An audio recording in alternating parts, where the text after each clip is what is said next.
அதாவது கருணாநிதி நீங்கள் இந்த இடத்துல சுட்டி காட்டி அமைக்கிறோமோ நன்றி. சனாதானம்னு இந்த பக்கம் பேசுவார், இடது கையால் சனாதானம் தீயதுன்னு இது பண்ணுறான்னா, வலது கையால் முரசொலியில் சனாதானம் நல்லது, ஆர்எஸ்எஸ் நல்ல இயக்கம், சமுதாய இயக்கம்னு சொல்லுவார். அப்போ அவருடைய வலது கை உண்மையா இடது கை உண்மையா? அப்போ ரெண்டு கையுமே பொய் இல்லையா? அப்போது நீங்கள் இந்த பொய்யான ஒரு அமைப்பை கட்டமைச்சுக்கிட்டே வரீங்க இல்லையா?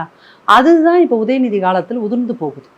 இப்போ நீங்கள் இவங்க என்ன பண்ணியிருக்காங்க, இந்த பக்கம் மாவட்ட அளவில் ஒரு வாரிசு அரசியல், இங்கே மாநில அளவில் இவங்க வாரிசு அரசியல்.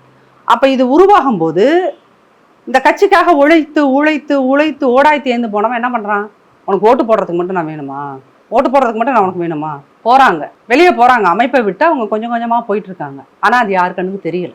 ஆனா கட்சிக்குள்ள பிரச்சனையே இல்லையா மேம்? நீங்க சொல்ற மாதிரி வாரிசு அரசியல்னா மூத்த தலைவர்கள் பிரச்சனை. ஆமா சார், எப்படி பிரச்சனை வரும்? அதான் என்னன்னா, துரைமுருகன் அவர்கள் மாநில அளவுல நீ திருடு, மாவட்ட அளவுல நான் திருடுறேன், இங்க திருடுறதை நீங்கள் பரவலாக்கம் பண்ணி வைத்திருந்தால், பவரை டீசென்ட்ரலைஸ் பண்றோங்கிறது போய் ஊழலை நீங்க டீசென்ட்ரலைஸ் பண்ணி வச்சுக்கிட்டு அப்புறம் எப்படி வரும்? நீ 1000 ரூபாய் சம்பாதிக்கிற, நான் எவ்வளவு 980 ரூபாய் சம்பாதிக்கிறேன்.